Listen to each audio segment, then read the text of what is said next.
ঢাকা থেকে মাত্র সোয়া 2 ঘন্টার ফ্লাইট দূরত্বে চীনের ইউনান প্রদেশে কুনমিং এখন বাংলাদেশের রোগীদের কাছে চিকিৎসার নতুন গন্তব্য হয়ে উঠেছে।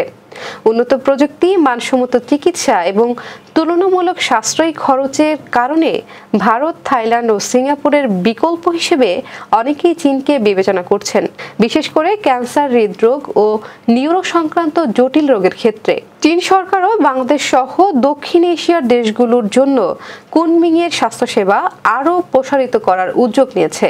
বাংলাদেশি চিকিৎসক ও মেডিকেল ট্যুরিজম সংশ্লিষ্টদের সঙ্গে কথা বলে জানা গেছে, কুনমিংয়ের চিকিৎসা খরচ অনেক ক্ষেত্রেই ভারতের তুলনায় কম এবং সেবার মান ভালো। তবে এখানে সবচেয়ে বড় বাধা হচ্ছে ভাষা। এছাড়া আবাসন, খাবার, সরকারি হাসপাতাল, সিরিয়াল পেতে অপেক্ষা, অনলাইন যোগাযোগ এবং যাতায়াতে ব্যয়ও কিছুটা প্রতিবন্ধকতা তৈরি করেছে।